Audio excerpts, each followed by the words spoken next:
আজকের এপিসোডে আমরা এমন একটি চাকরি নিয়ে আলোচনা করতে চলেছি যেখানে এপিসোডটা দেখার সাথে সাথেই কিন্তু আপনাদেরকে সিদ্ধান্ত নিয়ে নিতে হবে এই মুহূর্তে যে আপনারা এই চাকরিতে অংশগ্রহণ করতে চান কিনা।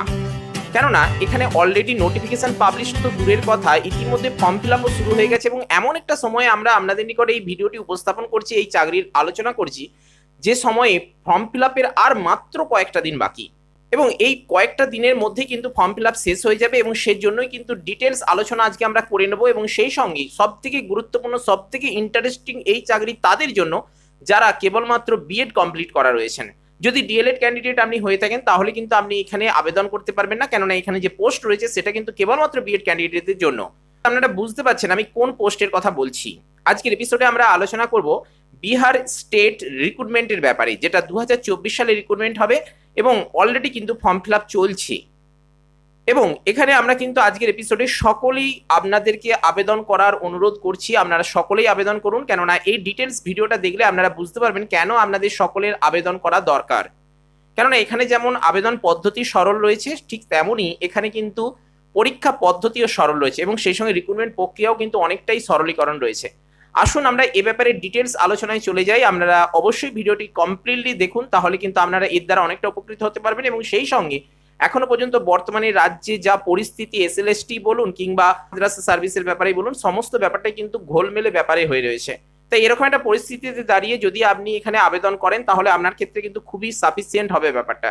কেননা এখানে কিন্তু যে বিহারের নিয়োগ হচ্ছে বলে আপনি এখান থেকে আবেদন করবেন সেটা একটু পিছিয়ে যাচ্ছেন, কেননা এখানে তো আপনার বিহার অনেক দূরে বা পার্শ্ববর্তী রাজ্য, তো তাহলে প্রতিবেশী রাজ্য যেহেতু সেখানে গিয়ে আপনাকে থাকতে হবে। দেখুন এক্ষেত্রে প্রথমেই একটা কথা আপনাদের বলি যে দেখুন বর্তমানে রাজ্যে এসএসসি তো নেই, এখন হয়েছে সেটা নাম পরিবর্তন করে এসএলএসটি। এসএসসি হলে কি হতো না, কতগুলো জোনে ভাগ করা থাকতো, তাই তো, অর্থাৎ east zone, West zone, north zone, south zone. তাহলে সেক্ষেত্রে আপনি যদি সিলেক্টেড হতে পারতেন তাহলে আপনাকে কয়েকটা জেলার মধ্যে আপনাকে চাকরিতে দেওয়া হতো। কিন্তু এখন হচ্ছে এসএলএসটি অর্থাৎ state level selection test, all over West বেঙ্গলের যে কোনো প্রান্তে কিন্তু আপনাকে পোস্টিং দিতে পারে। তাহলে সেক্ষেত্রে আপনার বাড়ি ধরে নিলাম কলকাতায়, তাহলে আপনাকে দিয়ে দেওয়া হলো শিলিগুড়িতে বা দার্জিলিংয়ে। তাহলে ডিস্টেন্সটা কত, প্রায় 600। তো 600 কিলোমিটার আপনার তো দিনে আপ ডাউন করা সম্ভব নয়, তাহলে আপনাকে বাধ্য হয়ে সেখানে থেকে চাকরি করতে হতো। তাহলে সেই কনসেপ্ট থেকে আপনি এখানেও খাটান যে আপনাকে বিহারে গিয়ে থাকতে আপনার অসুবিধাটা কোথায়, পার্শ্ববর্তী রাজ্য, তো সেখানে গিয়েও আপনি কিন্তু থাকতে পারেন যদি আপনার টিচিং প্রফেশনটা আপনার স্বপ্নের মধ্যে থাকে, আপনার যদি খুব ইচ্ছা থাকে এবং আপনি যদি খুব প্রিপারেশন ভালো নিয়ে থাকেন এবং সেই সঙ্গে আপনি যদি এই মুহূর্তে আগ্রহী থাকেন, অবশ্যই কিন্তু এখানে অংশগ্রহণ করুন। এবং সব থেকে বড় কথা যেটা হলো এখানে কিন্তু প্রচুর পরিমাণে ভ্যাকেন্সি পোস্ট রয়েছে এবং ধরে নেওয়া হচ্ছে বা টেন্টেটিভ এখানে কিন্তু রিক্রুটমেন্টের ব্যাপারেও বলা হচ্ছে এবং পরীক্ষাও কিন্তু হতে চলেছে আগামী মার্চ মাসের দিক করে।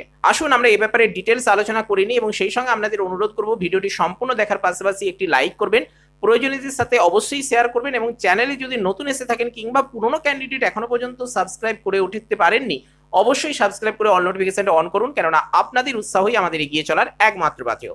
চলুন আমরা ডিটেলস আলোচনায় চলে যাই।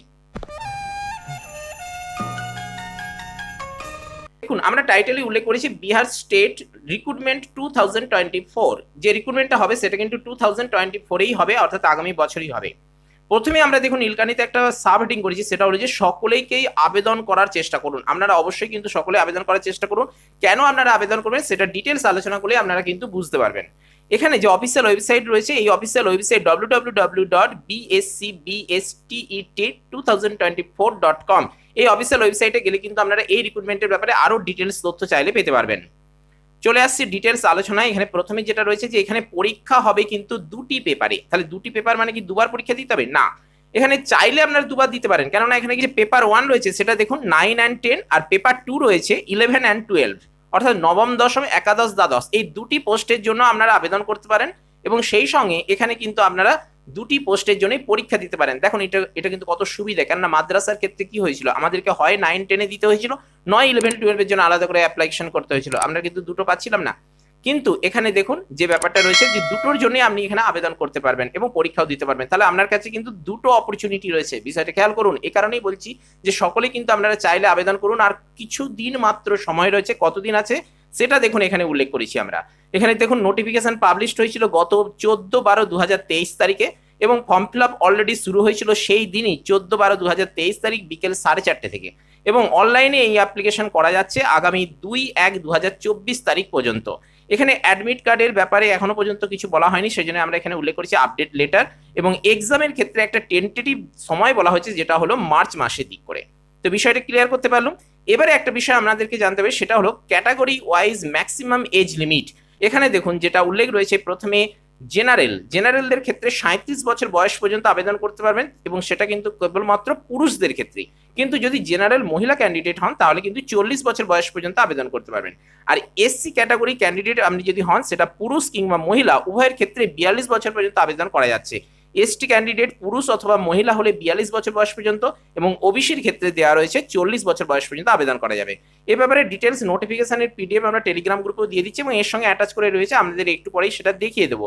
এখানে কিন্তু পিডিএফটা যে দেওয়া রয়েছে বা নোটিফিকেশন যে রয়েছে, যেহেতু ইহার তো সেখানে কিন্তু হিন্দি ভাষায় করা রয়েছে, সেটাকে কিন্তু আমরা ইংলিশ টার্মে কিছু আলোচনা করছি, সেটা দেখলেও আপনারা বুঝতে পারবেন। যদি আমাদের হিন্দি খুব সুবিধা হয় পড়তে, তাহলে সেটা আপনারা পড়বেন, কোনো অসুবিধা নেই, সেটা আমরা দিয়ে দিচ্ছি। এডুকেশনাল কোয়ালিফিকেশনে আসি। দেখুন এটা কিন্তু খুবই সরলীকরণ করা রয়েছে, খুব বেশি টাফ নেই। যেটা বলা হয় যে কেবলমাত্র বিএড ক্যান্ডিডেট হলে আপনি এখানে আবেদন করতে পারবেন, তবে বিএড তো শুধু হলে হবে না, আপনার বিএ অর্থাৎ ব্যাচেলর অফ আর্টস বা ব্যাচেলর বিএসসি থাকলেও চলবে, তবে অবশ্যই কিন্তু আপনাকে 45 ন্যূনতম 45% মার্কস নিয়ে কিন্তু পাস করতে হবে। আর সেই সঙ্গে অর্থাৎ সেকেন্ড ক্লাস হলেই কিন্তু আপনি আবেদন করতে পারবেন। আর পেপার 2 এর ক্ষেত্রে কিন্তু এই বিএ বা বিএসসির 45 থাকতে হবে, এবং সেই সঙ্গে মাস্টার্স ডিগ্রি থাকতে হবে, কেননা এটা 11-12 স্কিল তো, অর্থাৎ এইচএস স্কিল তো, তাই মাস্টার স্কিলটাও এখানে কিন্তু এক্সট্রা থাকতে হবে, অর্থাৎ মাস্টার ডিগ্রি বা এমএসসি ইত্যাদি। এই দুটো বিষয়ে বা এই দুটি টার্মে আপনার যদি 45% নাম্বার থাকে, এবং সেই সঙ্গে বিএড তো মাস্ট থাকছে আপনার, এই বিএড যদি থাকে তাহলে কিন্তু আপনি এখানে আবেদন করতে পারবেন। দেখুন অনেকটা বিষয়টা কিন্তু সরল রয়েছে। এই ক্যাটাগরি কিন্তু যারা বিএড করা ক্যান্ডিডেট রয়েছেন প্রত্যেকেরই কমপ্লিট করা রয়েছে। এরপর রয়েছে দেখুন এখানে পরীক্ষা পদ্ধতি। এখানে পরীক্ষা পদ্ধতি সব থেকে প্রথমেই যেটা বলবো সেটা হলো সিবিটি টেস্টের মাধ্যমে পরীক্ষা হবে, অর্থাৎ সিবিটি বলতে কি, কম্পিউটার বেসড টেস্ট। অর্থাৎ এখানে কিন্তু আপনাদেরকে কম্পিউটার বেসড টেস্ট বলতে আপনার নেট সেটে যেভাবে হয় না, ওই কম্পিউটারে বসে টিক মার্ক করতে হয়, সেইভাবে কিন্তু এখানে পরীক্ষা আসবে, এবং এর জন্য কিন্তু অ্যাপ্লিকেশন ফিজও কিন্তু অনেকটাই বেশি রয়েছে, সে ব্যাপারেও আসছি। দেখুন এখানে কম্পিউটার বেসড টেস্ট হবে, তারপরে এখানে যেটা রয়েছে এক্সাম প্যাটার্ন, এটা কিন্তু এমসিকিউ অর্থাৎ মাল্টিপল টাইপের কোয়েশ্চেন হবে। তো দেখুন এখানে কিন্তু আপনার কোনো ডেসক্রিপটিভ টাইপের কিন্তু প্রশ্ন আসছে না। ডিউরেশন অর্থাৎ সময় সীমা ধার্য থাকছে 150 মিনিট অর্থাৎ 2.5 ঘন্টা। তো আমরা প্রত্যেকেই তো প্রাইমারি টেট দিয়েছি, তো গত 2022-এ সকলেই বসতে পেরেছেন, আর 2023-এ তো কেবলমাত্র ডিএলএডরা দিয়েছেন। তাহলে আমাদের দেখতে গেলে 2022-এ আমরা কিন্তু 2.5 ঘন্টার পরীক্ষা তো দিয়ে এসেছি, এবং এখানেও দেখুন সেই টেটের ক্ষেত্রে কিন্তু 2.5 ঘন্টা সময় দেওয়া হয়েছে, এবং এখানে ফুল মার্কসটা লক্ষ্য করুন তাহলেই ব্যাপারটা দেখতে পাবেন। এখানে কিন্তু রয়েছে 150, এবং এক্ষেত্রে সাবজেক্ট থেকে থাকছে 100, অর্থাৎ আপনি যদি আপনি বাংলা থেকে হন, কেননা এখানে বাংলাতেও কিন্তু আবেদন করা যাচ্ছে, যেটা প্রথমেই বলা দরকার ছিল। এখন বলছি যে এখানে কিন্তু বাংলা থেকে আবেদন করা যাবে, বাংলা সাবজেক্ট যদি কারোর হয়ে থাকে তাহলে কিন্তু আপনি এখানে আবেদন করতে পারেন। যদি ম্যাথমেটিক্স আপনার সাবজেক্ট হয় তাহলে অবশ্যই করতে পারবেন, সায়েন্সের ক্ষেত্রে করা যাবে, এবং সেই সঙ্গে যদি আপনি হিন্দি বা সংস্কৃতে আপনি পড়ে থাকেন, খুবই ব্যাপারটা গুরুত্বপূর্ণ, সংস্কৃতেও যদি আপনি এখানে ব্যাচেলর অফ আর্টস করে থাকেন, বিএড করে থাকেন এবং মাস্টার ডিগ্রিও করে থাকেন, তাহলে কিন্তু আপনি এখানে আবেদন করতে পারেন, কারণ সেই সাবজেক্টেও কিন্তু এখানে শিক্ষক নিয়োগ করা হচ্ছে। এখানে লক্ষাধিক শূন্যপদ রয়েছে এবং প্রচুর পরিমাণে শূন্যপদ রয়েছে, অবশ্যই আপনারা এখানে আবেদন করুন। তো যে ব্যাপারটা বলছিলাম যে ফুল মার্কস এখানে রয়েছে 150, যার মধ্যে সাবজেক্ট থেকে থাকবে আপনার 100, আর পেডাগোগি, জিকে এবং রিজনিং মিলিয়ে থাকবে 50। বিষয়টা ক্লিয়ার করতে পারলাম? দাঁড়ান আপনাদের একটু জুম করে ব্যাপারটা দেখিয়ে দিচ্ছি। দেখুন একটু রয়েছে, এই যে 150 রয়েছে, ফুল মার্কস রয়েছে 150, আর তার মধ্যে রিজনিং আর জিকে প্যাডাগোগি নিয়ে রয়েছে এখানে 50, আর সাবজেক্ট থেকে থাকছে 100।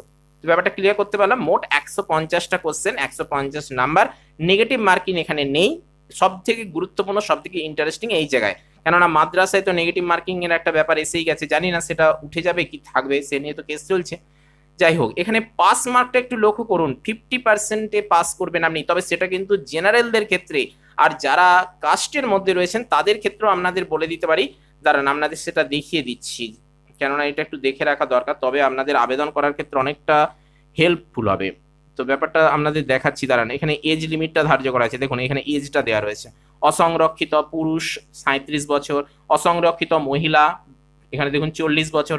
এই ব্যাপারগুলো রয়েছে হিন্দিতে। তো আর আপনাদের যেটা দেখাবো আজকে যে পাস মার্কটা কত রয়েছে, তাই তো দেখুন এখানে পাস মার্কটা দেওয়া রয়েছে, যে এখানে প্রথমে দেখুন বলা হচ্ছে যে জেনারেলদের ক্ষেত্রে 50%, এখানে একটু ছবিটা ঝাপসা করা আছে, এখানে ছবিটা এইরকমই ছিল, আর তারপরে এখানে দেখুন রয়েছে এখানে ওবিসি দের ক্ষেত্রে 45.5, ওবিসির ক্ষেত্রে রয়েছে 42.5, তারপরে রয়েছে 40%, মহিলাদের ক্ষেত্রে এখানে 40%, এইভাবেই অর্থাৎ যে কোনো ক্যাটাগরির মহিলা ক্যান্ডিডেট হলে কিন্তু 40% আপনি এখানে পাস করে যাবেন। তো পাস মার্কটা কিরকম লক্ষ্য করুন, প্রাইমারি ক্ষেত্রে পাস মার্ক কিন্তু একটু বেশি ছিল, তো ব্যাপারটা আশা করি ক্লিয়ার করতে পারছি। আর তারপরে দেখুন আসি যে ব্যাপারটা আপনাদের দেখাবো, সেটা হলো দেখুন এখানে চলে আসছি কোন কোন বিষয়ে পরীক্ষা নেওয়া হবে। এটা তো আপনাদের বলছিলাম যে কোন কোন বিষয়ে আপনাদের পরীক্ষা দিতে পারবেন, কার কি সাবজেক্ট রয়েছে এই ব্যাপারে সকলেরই প্রশ্ন থাকে। দেখুন যদি আপনি সায়েন্স থেকে আপনি এখানে ক্যান্ডিডেট হয়ে থাকেন তাহলে কিন্তু আপনি এখানে দেখুন দেওয়া রয়েছে, একটু ঝাপসা আছে, দেখতে হবে, আমি বলে দিচ্ছি শুনুন তাহলে বুঝতে পারবেন। ফিজিক্স আছে, কেমিস্ট্রি আছে, ইকোনমিক্স আছে, তারপরে কমার্স আছে, বোটানি, জিওলজি এবং ম্যাথ থেকে রয়েছে। আর যদি আপনার আর্টসের সাবজেক্ট হয় তাহলে কিন্তু এখানে নোটিফিকেশনের মধ্যে উল্লেখ রয়েছে, আপনাদের দেখিয়ে দিচ্ছি, দাঁড়ান এই দেখুন এখানে নোটিশের মধ্যে হিন্দিতে লেখা রয়েছে, যেমন দেখুন প্রথমে রয়েছে হিন্দি, উর্দু, তারপরে বাংলা, তারপরে ভোজপুরি ইত্যাদি, এখানে দেখুন পরপর দেওয়া রয়েছে, একদম নিচ পর্যন্ত দেখুন দেওয়া রয়েছে পরপর। এই সকল সাবজেক্টে কিন্তু শিক্ষক নিয়োগ করা হচ্ছে।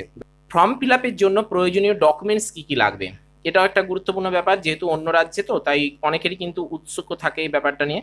এখানে দেখুন ফর্ম ফিল আপের ব্যাপারে বিশেষ কিছু না, আমাদের রাজ্যেও যেভাবে লাগতো ওই রাজ্যেও কিন্তু সেম ব্যাপারটাই রয়েছে। এখানে দেখুন রয়েছে মাধ্যমিকের ক্ষেত্রে আপনার অ্যাডমিট, মার্কশিট, সার্টিফিকেট, বুঝতেই পারছেন কেন লাগবে, এখানে অ্যাডমিটটা আপনার বয়স হিসেবে লেগে যাচ্ছে। উচ্চ মাধ্যমিকের ক্ষেত্রে যেটা বলা হয়েছে যে মার্কশিট এবং সার্টিফিকেট হলেই চলবে, গ্র্যাজুয়েশনের ক্ষেত্রে মার্কশিট এবং সার্টিফিকেট হলেই চলবে, এবং পোস্ট গ্র্যাজুয়েটের ক্ষেত্রে একই ব্যাপার, মার্কশিট এবং সার্টিফিকেট হলেই চলবে। বিএড এর ক্ষেত্রেও তাই। আর তবে সেই সঙ্গে যদি আপনার কাস্ট থাকে অবশ্যই কাস্ট সার্টিফিকেট স্ক্যান করে দিতে হবে, আর অবশ্যই একটি সিগনেচার আর পাসপোর্ট সাইজ কালার ফটো, সেটা যেন রিসেন্ট 6 মাসের মধ্যে হয়। ব্যাস এই কটা ডকুমেন্টস হলেই কিন্তু আপনি এখানে আবেদন করতে পারেন। তবে আবেদন মূল্য কত লাগবে সেটা গুরুত্বপূর্ণ। দেখুন আবেদন মূল্য কিন্তু যথেষ্ট বেশি রয়েছে, তবে আপনি যদি কেবলমাত্র পেপার 1 এর জন্য করেন কিংবা পেপার 2 এর জন্য করেন, কি যে কোনো একটিতে করেন, তাহলে কিন্তু আপনার এখানে দেখুন অ্যাপ্লিকেশন ফি লাগছে জেনারেল, ওবিসি এবং ইডব্লিউএস এর ক্ষেত্রে 960 টাকা, আর যারা এসসি এসটি পিএইচ ক্যান্ডিডেট রয়েছেন তাদের ক্ষেত্রে 760 টাকা। কেবলমাত্র এই জায়গাতেই অ্যাপ্লিকেশন ফিটা কম রয়েছে। বাদ বাকি যদি আপনি বোথ পেপার অর্থাৎ 9, 10 এবং 11, 12 মিলিয়ে যদি একসঙ্গে দুটো পোস্টের জন্যই করেন তাহলে কিন্তু আপনার অ্যাপ্লিকেশন ফি লাগবে জেনারেল, ওবিসি, ইডব্লিউএস মিলিয়ে 1440 টাকা, আর এসসি এসটি পিএইচ ক্যান্ডিডেটদের ক্ষেত্রেও কিন্তু 1440 টাকা বোথ পেপারের জন্য যদি করেন। তো বিষয়টা ক্লিয়ার করতে পারলাম, এটাই হলো অ্যাপ্লিকেশন ফি, এবং এটাও কিন্তু আপনাদেরকে অনলাইনের মাধ্যমে পে করতে হবে। এবারে আপনারা নিজেরাই ঠিক করুন, যদি আপনারা এখানে অ্যাপ্লিকেশন করতে চান তাহলে অবশ্যই অ্যাপ্লিকেশন করতে পারেন, কেননা এখানে কাট অফ মার্ক কত রয়েছে, বা সরি এখানে কাট অফ নয়, এখানে পাস মার্ক কত রয়েছে সেটা তো আপনারা দেখলেন। এই পাস মার্কটা সব থেকে বেশি ইন্টারেস্টিং। সেই সঙ্গে ইন্টারেস্টিং হলো বর্তমানে রাজ্যে এখনো পর্যন্ত হাই স্কুলে নিয়োগের ক্ষেত্রে কোনো রকম আপডেট নেই। মাদ্রাসা এখন কি হবে এখন বলা যাচ্ছে না, যদি জানুয়ারি মাসে কোর্ট খোলার সাথে সাথে হিয়ারিং হয় এবং তাতে যদি বিচারপতি জাজমেন্ট করেন তাহলে সেই উপর ভিত্তি করে জানুয়ারি মাসের শেষের দিকে পরীক্ষা হতে পারে, নতুবা তাহলে কিন্তু আমাদের আপাতত এখন লোকসভার ভোটও এসে যাচ্ছে, পরীক্ষার আর কোনো কিন্তু খবর নেই। তাহলে আমরা দেখতে পারি যে সামনে কিন্তু এই বিহার স্টেটটার জন্য কিন্তু আপনারা অবশ্যই আবেদন করতে পারেন, তাহলে আপাতত কিন্তু আপনারা এসএসসি একটা পরীক্ষা দিতে সুযোগ পাবেন, এবং এখানে কিন্তু সিবিটি টেস্টের পরীক্ষা হচ্ছে এবং সেই সঙ্গে অনলাইনে আবেদন করে দিতে পারছেন। সব দিক থেকে মিলিয়ে বলতে গেলে কিন্তু একটা ভালো সুযোগ রয়েছে, আর মাত্র কয়েকটা দিন, কেননা 2 তারিখে তো লাস্ট ডেট। তাহলে এই 2 তারিখের মধ্যে আপনারা সিদ্ধান্ত নিন এবং সেই সঙ্গে কিন্তু ফর্ম ফিল আপ করে দিন যদি আপনারা এই চাকরিতে ইন্টারেস্টেড থেকে থাকেন। সেই সঙ্গে আপনাদের যদি কিছু গুরুত্বপূর্ণ মতামত থাকে, গুরুত্বপূর্ণ কমেন্ট করার থাকে, নিশ্চয়ই আপনারা কমেন্ট বক্সে কমেন্ট করে জানাতে পারেন। আপনাদের মতামতগুলো কিন্তু আমরা সসম্মানে গ্রহণ করবো এবং সেই মোতাবেক কিন্তু আমরা পরবর্তী নেক্সট এপিসোড নিয়ে আসবো।